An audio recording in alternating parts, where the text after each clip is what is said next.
자, 안녕하세요. 오늘은 OAK 리포지토리의 연구 데이터 기술 방안에 대해서 설명을 드리도록 하겠습니다.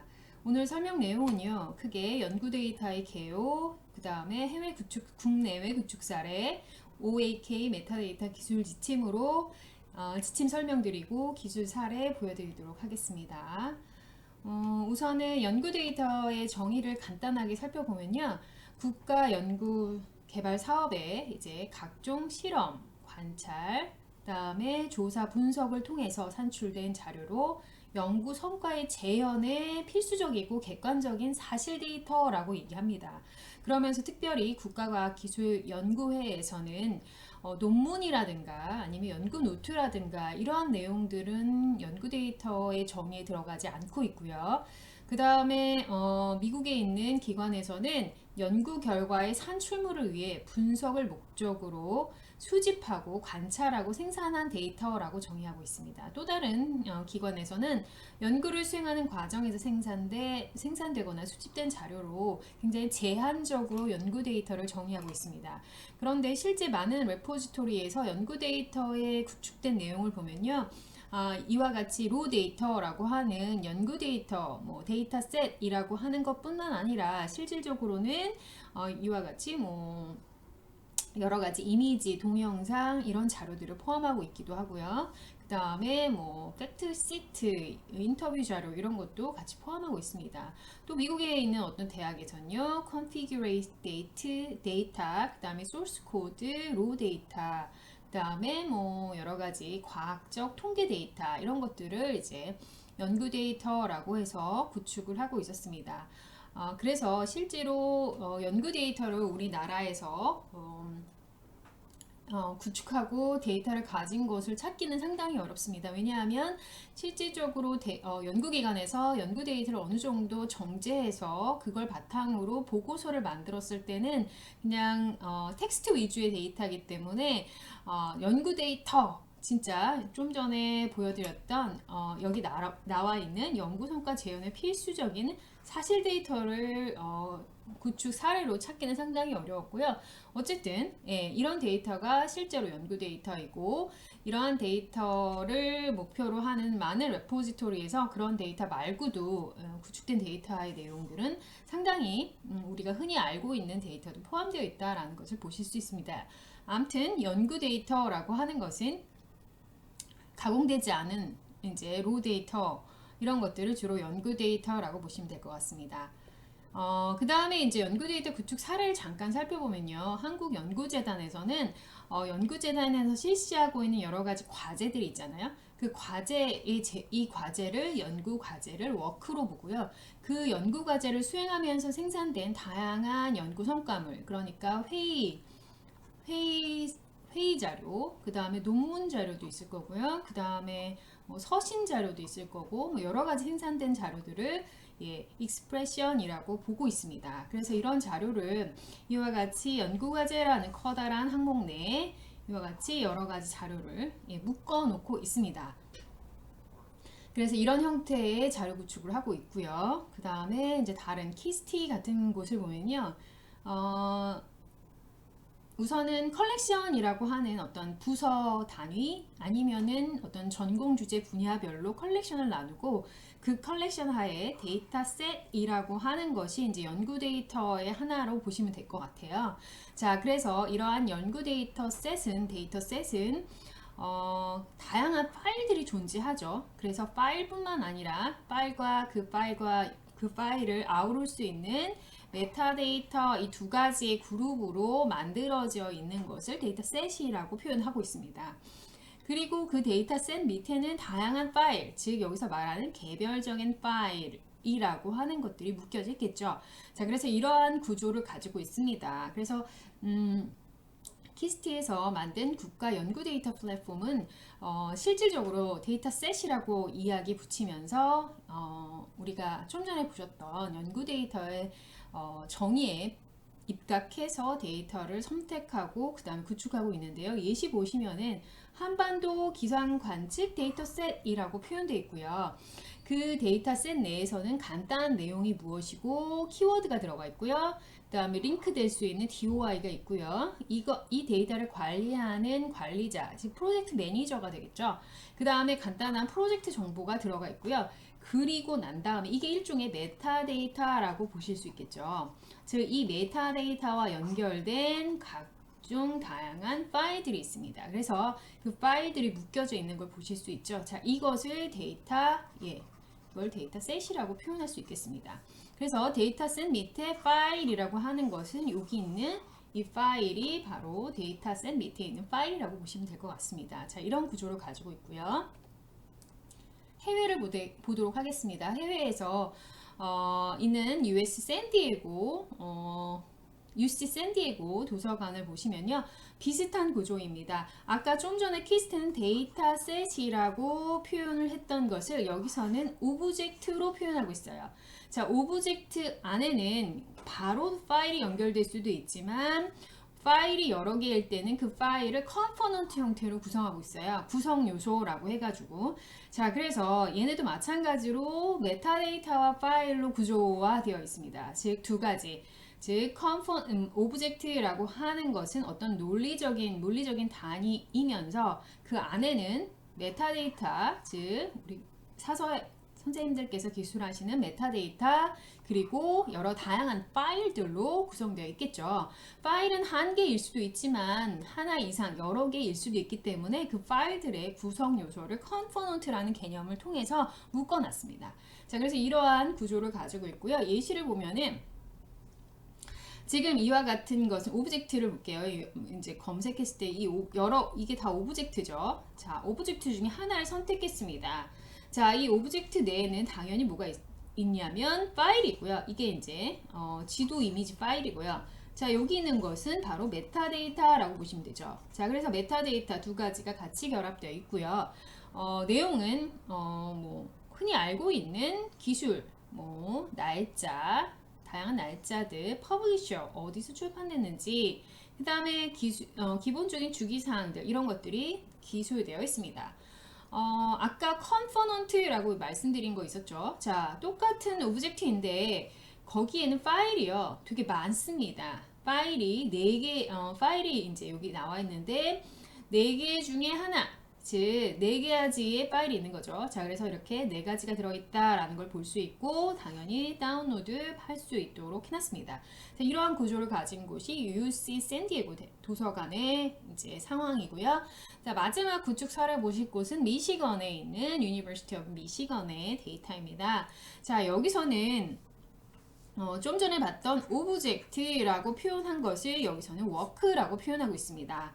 자, 키스트에서는 데이터셋이라고 표현했었습니다. 자, 그 다음에 한국연구재단도 워크로 표현을 했어요. 자, 그래서 여기서도 마찬가지로 이렇게 비슷한 내용을 여기서는 워크로 표현하고 있고요. 이 워크 내에는 데이터 파일 포함하고 있고요. 모든 데이터, 이 메타데이터가 있습니다. 자, 그래서 비슷한 구조를 가져요. 메타데이터 플러스 파일 형태입니다. 자, 그리고 만약에 파일이 연결되어 있지 않을 때는 메타데이터만으로도 데이터가 끝날 수 있어요. 기술이 끝날 수 있습니다. 자, 그래서 이와 같이 워크 디스크립션이라고 해서 이와 같이 메타데이터가 기술되어 있고요. 관련된 맨 밑에는 이렇게 파일들이 쪼르륵 연결되어 있습니다. 자, 이런 구조를 가지고 있고요. 지금 보시면 워크 하나를 똑같이 봤을 때 워크에 해당되는 기술 내용들이죠. 예, 기술 내용들 보시면 크게 복잡한 내용은 없습니다. 다 아시는 거죠. 자, 그래서 이 타이틀은 이렇게 타이틀이고요. 그 다음에 메서드라고 하는 것은 메서덜러지는 사진이구나, 뭐 연구 방법론적인 거. 그 다음에 디스크립션이라고 간략한 소개, 누가 이 자료를 만들었는지. 그 다음에 디스크리에이터가 반드시 디파짓을 하진 않습니다. 그래서 디파짓 한 사람은 전자메일 형태로 데이터가 제공되고요. 이 데이터를 어떻게 가공하고 싶다면 어떤 컨택 정보는 이 사람한테 물어보시오 라는 거죠. 해당하는 이 자료에 관련된 분야는 입문하게 되겠네요. 자, 그 다음에 funding agency니까 이 데이터를 만드는 데 있어서 어떠한 지원을 어디로부터 받았는지에 대한 내용이 있고요. 자, 그래서 이러한 것들이 들어가 있습니다. 자, 그래서 이런 것을 보실 수 있고요. 자, 이거는 이제 그것을 앞에 봤던 내용을 조금 더 상세하게 보여드린 거죠. 자, 그 다음에 이제 마지막으로 이제 OAK 메타데이터 기술 지침 설명드리도록 하겠습니다. OAK는 앞에서 보셨던 그런 구조처럼 컬렉션 단위 아이템이라는 거. 그러니까 이 아이템은 워크, 오브젝트 이런 거와 데이터셋 얘랑 다 같은 맥락에서 볼 수 있는 개념이라고 보시면 될 것 같고요. 그 아이템 밑에 파일이 존재한다 라고 보시면 됩니다. 아이템 안에는 아이템 내 원문이 바로 있을 수 있지만 아이템에 이제 원문 링크가 있을 수 있고요. 그러면 메타데이터만 있고 원문은 링크로만 제공되기 때문에 원문이 붙어 있지는 않는 경우도 있고요. 아이템, 즉 당연히 메타데이터가 있을 수 있고요. 거기에 파일이 하나 있는 경우도 있고요. 그 다음에 메타데이터가 있고요. 거기다 파일이 여러 가지 다양한 파일이 존재하는 경우. 자, 이렇게 있습니다. 자, 그런데 메타데이터를 기술하고 파일이 여러 개 있다고 해서 그 파일 개별적인 메타데이터를 기술하게 되면요. 입력자의 노력이 너무 많죠. 자, 그래서 해외의 경우도 보셨지만 메타데이터 하나를 입력하면요. 그 메타데이터와 관련된 파일을 여러 개 있는 경우는 다 이 메타데이터와 연관된 파일을 한꺼번에 보여줍니다. 한꺼번에 연계시킵니다. 자, 그럼으로써의 장점은요. 데이터의 중복 방지, 입력의 번거로움을 해소하기 위한 겁니다. 자, 그래서 이런 목적으로 이제 OAK 메타데이터도 이런 구조를 가지고 있고요. 자, 간단하게 이제 연구 데이터를 위해서 확장된 부분만 살펴보도록 하겠습니다. 살펴보고 그 다음에 특별히 중요한 부분은 살펴볼게요. 자, 먼저 주제를 입력할 때 많은 이제 우리 분들이 키워드를 입력하시는데 키워드는요. 복수의 주제어를 입력하시는데 키워드가 여러 개일 때는 쌍방점으로 구분하시면 돼요. 도서관, 정보학 이런 식으로 해당 키워드를 구분하실 수 있고요. 이 키워드로 입력하는 게 아니라 어떠한 공식적인 용어집을 사용하겠다라고 원하시면 subject type이라고 하는 걸 사용하시면 됩니다. subject type에서 subject type이 DDC다. DDC의 760에 해당하는 주제다. 이렇게 표현하시면 됩니다. 자, 그래서 이렇게 원하는 특별한 타입을 선정하실 수도 있고 아니면 해당하는 키워드로 직접 입력하실 수 있죠. 연구자가 직접 데이터를 입력하는 경우는 연구자가 DDC, KDC 이런 거 알 수가 없기 때문에 이렇게 보통은 키워드로 입력하는 경우가 많은 것 같습니다. 자, 그 다음에 연구 데이터다 보니까 가장 중요한 것은요, 기금을 할 수 있도록 해준 스폰서입니다. 자, 그래서 후원기관, 이름 매우 많이 사용되고요. 그 다음에 과제명, 그러니까 후원기관에서 어떠한 어플리케이션을 보냈을 때 그 과제명, 과제 번호 이런 것들을 입력하고요. 그 사업 과제와 관련된 URI가 있을 경우는 이를 입력하실 수 있도록 데이터를 만들었고요. 그 다음에 또 연구 데이터이다 보니까 이것이 굉장히 중요합니다. 이 데이터가 이제 탐사를 갔다 왔는데 탐사를 갔다 온 로우 데이터일 수 있고요. 그걸 어느 정도 정제한 refined 데이터일 수 있고요. 여러 가지 그 변수들을 다 제외하고 아주 정답이라고 해야 되나요? 그 정도로 완벽하게 만들어진 트러스티드 데이터일 수 있죠. 자, 그래서 이러한 세 가지 형태의 유형을 뒀으니까 이제 연구자들이 이 데이터를 입력할 때 이 세 가지 데이터 중에 하나도 과용하지 않은 것을 업로드 시킬 때는 row, 그 다음에 어느 정도 정제가 되어 있을 경우 refined, 그 다음에 완전하게 이제 여러 가지 변수들 제외해서 입력을 했을 경우는 trusted라고 선택하시면 될 것 같습니다. 그 다음에 연구 데이터에서 또한 중요한 것이 그 데이터의 물리적인 특성이나 상태 등을 기술해야 되는 경우가 있습니다. 자, 그래서 material detail, 그 다음에 이것도 매우 중요하죠. 연구 방법이 메서드로 추가했습니다. 연구를 수행하는 데 사용된 특정 방법론을 기술합니다. 자, 그래서 이 방법론에서는 이제 통계 조사를 했다 아니면 블라블라블라 이렇게 쭉 서술 형태로 쓰실 수 있어요. 그래서 서술 형태로 쓰실 수 있고요. 그 다음에 뒤에 다시 한번 설명드리겠지만 어떠한 그 통제 어휘를 만들었다면 통제 어휘로도 입력하실 수가 있겠죠. 이 부분에서는 서술 형태로 기술하는 것을 제안드립니다. 그 다음에 테크니컬 디테일이라고 하는 것은 자원의 기술적 특성이나 요건을 입력하는 거죠. 이 데이터를 사용할 때 소프트웨어 뭘 사용해야 되는지, 이 로우 데이터를 오픈하려면 어떤 것들이 필요한지에 관련된 사항들을 입력하는 부분이 있어서 이런 것들이 입력돼야만 원활하게 로우 데이터를 사용할 수 있겠죠. 자, 그 다음에 이제 저자 입력하는 거는 똑같으니까 넘어가도록 하겠습니다. 요즘에 저자들이 다 URI라고 하는 어떤 이름 식별자가 있기 때문에 가능한 이름도 이렇게 쓰시기는 쓰시지만 URI도 같이 해당하는 이름을 가진 저자의 이름 식별자도 같이 써주시면 좋을 것 같다라는 생각합니다. 자, 그리고 데이트 중에서는요, 자원을 실질적으로 발행한 날짜랑 이용할 수 있는 날짜가 다를 수 있습니다. 발행은 작년에 했는데 실제로 이 데이터가 뭐 여러 가지 뭐 제한에 있어서 이용할 수 있는 날짜 다르기 때문에요. 그런 차이로 이 두 가지를 구분했으니까 그런 거 아시면 되고요. 그 다음에 특별히 이벤트 날짜를 뒀는데요. 연구 데이터를 언제 해양 탐사를 실시했는지, 만약에 해양 관측을 했다면 별 관측을 언제 했는지 구체적인 내용을 쓰는 거죠. 특별히 연구 데이터에 있어서 관측 날짜는요. 관측 날짜에 따라서 다양하게 뭐 썰물, 밀물대가 있고 이래서 뭐가 다른 것 같습니다. 자, 그래서 연구 이벤트, 내가 이 탐사를 시작했다면 그 탐사, 조사, 관측을 했다면 그 관측된 날짜와 관련된 날짜를 써주시는 것이 이벤트 날짜라고 보시면 될 것 같습니다. 자, 그 다음에 자원의 타입 쓰는 거 말고요. 만약에 이 자원의 유형 중에서 데이터셋 이라고 하는 것을 선택했다면 이게 연구 데이터잖아요. 그럼 그 연구 데이터는 어떻게 수집했는지에 관련돼서 서브 타입으로 이와 같이 네 가지, 즉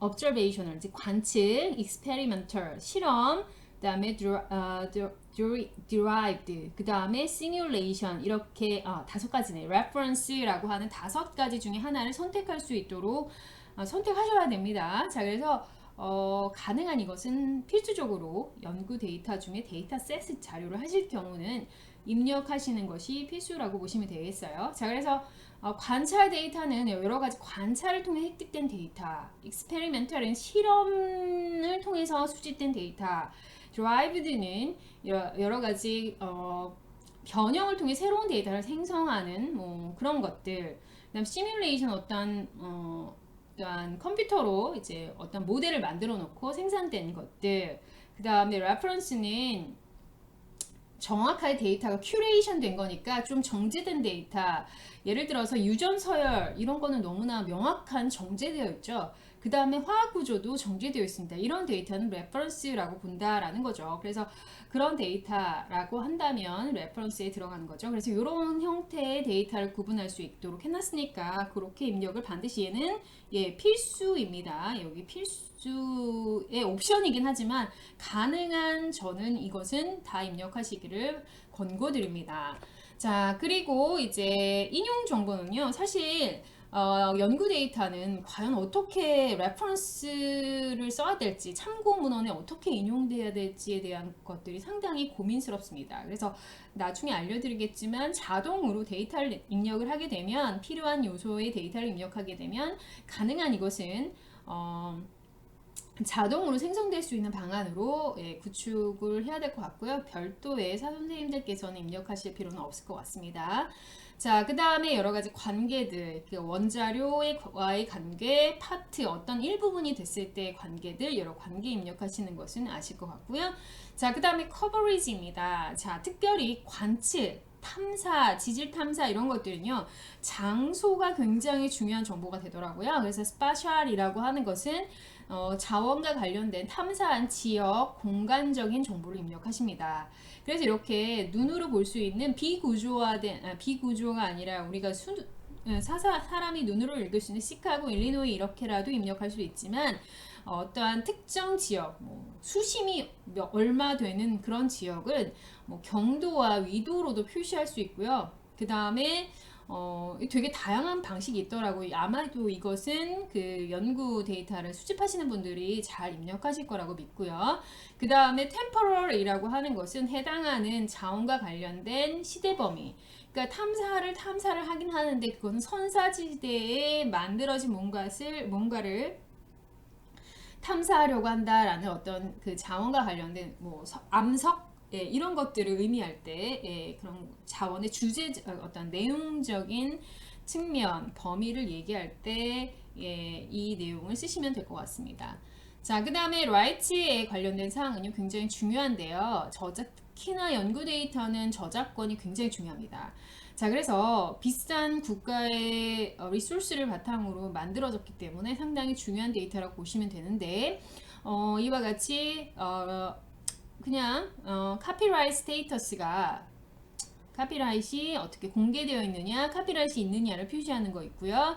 그 다음에 카피라이트의 오버라이드라고 있어요. 그래서 이것은 어떤 시스템 자체에서도 접근을 자동적으로 막는 정보예요. 그래서 suppressed discovery, 이 메타데이터조차도 발견되지 않도록 막아놓은 거고요. 메타데이터만 볼 수 있도록 해놓은 거. 그 다음에 culturally sensitive라고 해서 약간 이러한 문제가 있으니까 막아놓은 거죠. 막아놓은 거에 관련된 해당하는 값을 입력하는 겁니다. 그 다음에 access rights라고 하는 것은 접근은 하긴 하는데 자유로운 접근이냐, 등록을 해서 접근하느냐, 아니면 구독을 해야 되느냐, 아니면 접근이 제한되느냐에 대한 access rights를 5가지로 이제 선택할 수 있도록 해놨습니다. 그래서 그런 내용이 있고요. 그 다음에 임바고 데이터를 입력하는 경우가 있고요. 임바고와 관련돼서 임바고 기간 중에는 접근을 완전 비공개로 할 건지, 그 다음에 그 기관에 들어오면 볼 수 있게 할 건지, 뭐 이런 것들을 선택할 수 있겠죠. 자, 그런 정보. 그 다음에 임바고가 끝난 다음에 공개로 선택되는 그런 내용의 값을 입력하는 것이 있습니다. 자, 그래서 그런 내용들이 이제 rights와 관련된 내용이고요. 자, 그 다음에 사이테이션은 넘어갈게요. 자, 그래서 이제 입력 사례 보도록 하겠습니다. 제가 데이터를 아무리 이제 찾아봤는데 해외 데이터 먼저 보여드릴게요. 해외 데이터의 타이틀 뭐 문제될 거 없고요. 그 다음에 컨트리뷰터에 이렇게 역할어 입력하는 거 상당히 중요합니다. 연구 데이터 중에 물론 다 저자이긴 할 텐데요. 그냥 연구 보조원도 있고 여러 가지 역할이 있기 때문에 가능한 역할을 입력하시는 게 중요하다라고 이야기하고 있고요. 그 다음에 자원의 유형, 데이터셋이라고 했으니까 해당하는 observational이라고 해서 관찰이라고 하는 것을 입력하게 됩니다. 그 다음에 포맷은 해당하는 데이터의 포맷이 뭐 어떤 거냐, 이거는 입력하는 포맷이 이미 정해져 있으니까 해당한 거 입력하시면 되고, 해당하는 크기 입력한 거고요. 이거 자동으로 추출이 됩니다. 자, 그 다음에 언어는 뭐 이렇게 2자리로 입력하신 거고요. 그 다음에 공간적인 거는 어디냐, 이것은 지금 사람이 눈으로 볼 수 있는 형태의 공간을 입력한 겁니다. 자, 그 다음에 이렇게 입력한 거고요. 자, 구체적으로 우리나라 데이터로 볼게요. 자, 남극 장보고 기지 주변 지역 지지도라고 합니다. 자, 그래서 이제 다른 얼터너티브 타이틀이 있고요. 그러니까 대체 타이틀, 다른 이름, 키워드로 남극 이렇게 다 데이터를 어떻게 입력하시면 되냐면 이렇게 입력하시면 됩니다. 자, 키워드 입력한 거고요. 그 다음에 앱스트랙이 있습니다. 간단한 초록이 있고요. 그 다음에 누가 이 스폰서를 했냐, 극지연구소에서 했고, 그 제목 극지연구소에서 발주한 어플라이한 타이틀이 이거고요. 그 다음에 이 데이터는 실제로 완전히 정제된 거예요. 로우 데이터 아니라 정제된 거다라는 거고요. 그 다음 메서드는 남극 탐사를 했어요. 그래서 탐사와 관련돼서 자료를 수집했다라는 거죠. 그래서 이와 같이 메소드를 그냥 편안하게 입력하는 방법이 여기서는 그렇게 입력하셔야 돼요. 자, 디스크립션의 메서드는 사람이 눈으로 잘 볼 수 있도록 연구 방법을 기술하시면 되겠습니다. 그 다음에 컨트리뷰터의 입력 내용이고요. 그 다음에 날짜, 이벤트, 해양 탐사 일자, 즉 해양 탐사는 2016년에 됐지만 실제로 얘가 2019년에 이제 올려서 발행이 됐고 그 다음에 한번 좀 데이터 수정해서 2020년에 수정이 됐다라는 거죠. 그래서 이벤트 일자는 탐사, 실제로 그 이벤트가 일어난 날짜를 기술하시면 됩니다. 자, 그 다음에 데이터 셋이고요. 자, observational 이라고 되어 있어요. 자, 이걸 입력할 때는 이미 정해져 있는 리스트에서 선택하십니다. 제가 아까 보여드렸던 내용에서 선택하셔야 되고요. 그 다음에 파일, 그 다음에 크기는 전체 이것을 이 각각이 아니라 이거 전체 크기는 이렇게 된다라는 거고요. 그 다음에 해당하는 그 자료를 볼 수 있으려면 URI 여기 통하면 바로 자료 볼 수 있다라는 거고요. 그 다음에 관련 자료는 이 데이터를 실질적으로 지질도 작성 보고서가 나왔겠죠. 자, 그래서 이 자료랑 무슨 관계가 있다? 어떤 관계가 있다라는 거죠. 자, 그 다음에 공간은 남극이고요. 그 다음에 시간은 그냥 현재인가 봅니다. 그래서 2019라고 했고요. 2019는 아니겠네요. 2016이네요. 왜냐하면 탐사가 16년이니까요. 자, 그 다음에 그 해당하는 카피라이트와 관련된 내용이고요. 자, 그래서 이렇게 기술하시면 됩니다. 자, 두 번째로 설문 보도록 하겠습니다. 설문은요, 내용은 거의 비슷해요. 자, 그래서 여기 스폰서 정보 비슷하고 그 다음에 데이터 버전이 refined라고 표현되어 있고요. 해당하는 이거와 관련된 책임자들 나와 있고요. 서브 타입에 이와 같이 관찰이라고 하는 내용이 들어가 있습니다. 자, 뭐 내용은 딴 거 아까 보신 거랑 거의 비슷하고요. 여기 나와 있는 내용에는 각각의 크기를 기술할 수도 있고요. 그 다음에 이제 어떤 거의 일부냐면 2011년 어쩌고저쩌고 보고서의 일부의 데이터다라고 표현되어 있고요. 2019년, 16년 광역시도, 그 다음에 그 데이터의 일자는 2011년도 조사니까 11년도와 관련되겠죠. 자, 그래서 템포럴도 시대도 2011이라고 표현을 했습니다.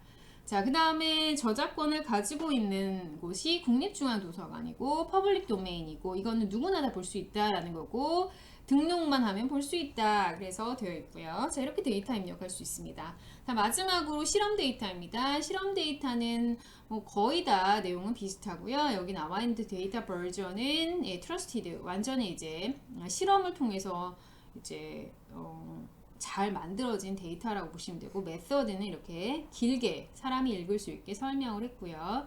그 다음에 해당되는 이렇게 역할자들이 존재하고 있습니다.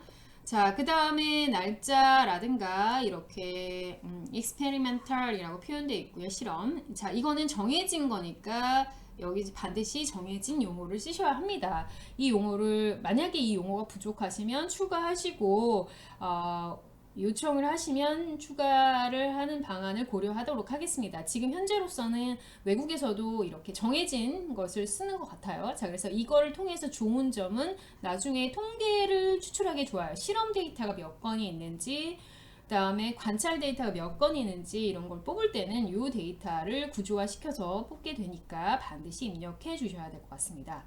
자, 나머지는 비슷하고요. 그 다음에 이와 같이 사이테이션이 있죠. 그래서 이 연구 데이터의 인용을 어떤 사람이 하고 싶다라고 하면은 이렇게 자동으로 얘가 인용 정보가 추출이 됩니다. 보시면 알겠지만 데이터 셋이라고 표현되어 있습니다. 그래서 이렇게 인용 데이터를 바탕으로 데이터를 나중에 다른 사람이 이 실험 데이터를 이용했을 때 이걸 그대로 인용하게 되겠죠. 자, 그래서 이러한 정보들을 중요하게 입력하시면 될 것 같습니다.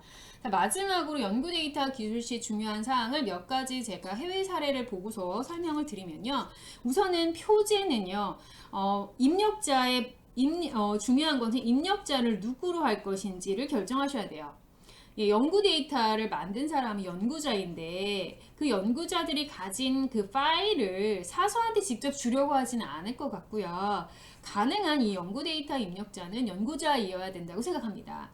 그래서 그리고 아직 공식적으로 뭔가가 되어 있기 때문에 공식 출판물이 아니기 때문에 이 연구자가 데이터를 입력할 때 표제 기술하기 되게 어려워요. 실제로 남극 탐사를 갔어서 가져온 여러 가지 지질 데이터예요. 그럼 제목을 어떻게 붙여야 할까요?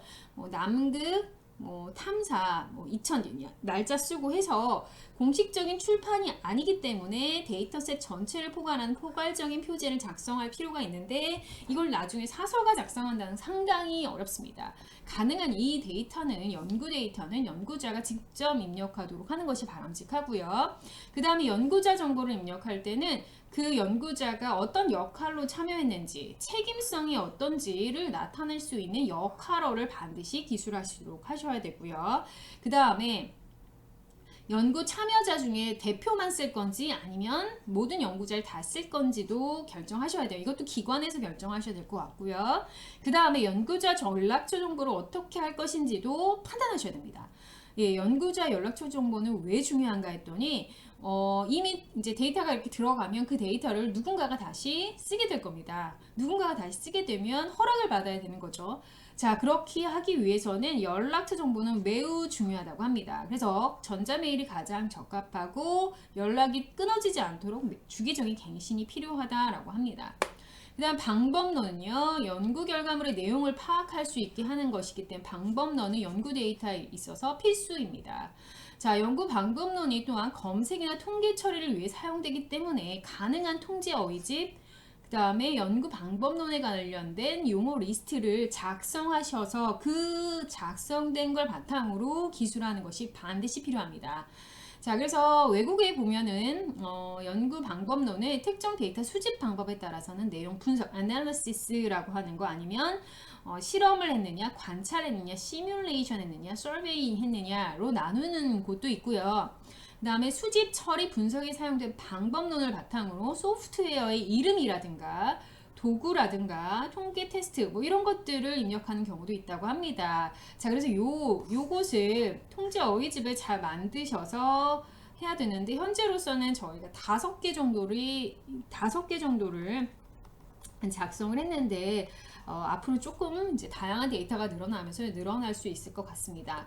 자, 그 다음에 데이터의 수록 범위라고 데이터가 수집, 생성되는 과정의 시간 범위, 즉 이거는 이벤트 일자 있잖아요. 이벤트 일자를 반드시 잘 입력해 주셔야겠죠.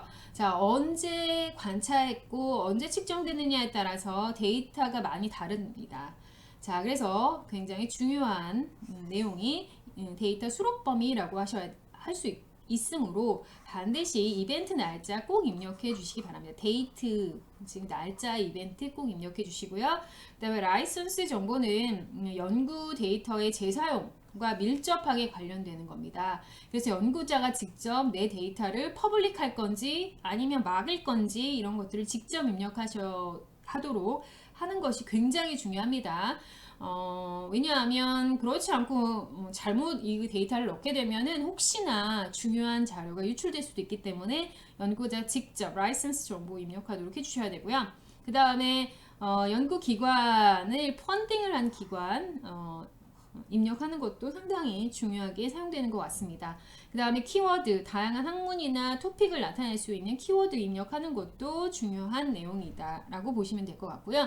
그 다음에 언어에 있어서는 보통 우리가 말하는 언어를 쓰지만 그 언어가 특별하지 않은 경우에선 어떤 그 연구 데이터 하시는 경우에서는 컴퓨터 프로그래밍 언어를 기술하는 것도 있었어요. 자, 그래서 이와 같이 해당하는 언어에 관련된 내용도 그냥 사람이 말하는 영어, 한국어 이런 거 이외에 특별한 프로그래밍을 사용했다면 C++이라고 하는 데이터 프로그래밍 언어를 입력할 수도 있다라는 거고요. 그 다음에 연구 데이터는 나중에 이제 이 연구 데이터를 가지고 보고서가 나올 거고요. 그 다음에 이 연구 데이터를 가지고 논문도 나올 겁니다. 자, 그러다 보면 이 연구 데이터와 보고서, 이 연구 데이터와 아티클 굉장히 릴레이션 관계를 갖겠죠. 자, 그래서 다양한 관계 정보 입력하는 거 매우 중요할 것 같습니다. 그 다음에 인용, 연구 데이터를 과연 어떤 식으로 이제 다른 사람이 사용할 때 인용을 달 수 있을까? 자, 이 사례는 아까도 보여드렸지만 University of Michigan의 사례입니다. 연구자들 이름들을 다 쓰고요. 연도 쓰고 제목 쓰고요. 그 다음은 없습니다. 그리고 그냥 데이터셋, 그 다음에 그 데이터셋이 만들어진 구축된 리포지토리이고요. 그 리포지토리에 DOI를 써주는 형태의 내용으로 구성되어 있습니다. 자, 이 정도의 내용이 필요할 것 같다라는 생각을 합니다. 특별히 연구 데이터에 관련된 내용 경청해 주셔서 감사드리고요. 기술할 때 가장 중요한 거 연구 데이터는 특별히 연구자들이 직접 입력할 수 있도록 권고해 주시고, 특별히 그게 어렵다면 제가 좀 전에 말씀드렸듯이 라이선스 데이터라든가 그 다음에 방법론이라든가 그 다음에 이제 그런 표제, 표제는 사서가 나중에 만들기 어려우니까 표제 등은 연구자들이 직접 입력할 수 있도록 권고해 주셔야 될 것 같고요. 가능한 연구 데이터는 연구자 직접 입력하는 것을 권해드립니다. 자, 수고 많으셨고요. 감사합니다.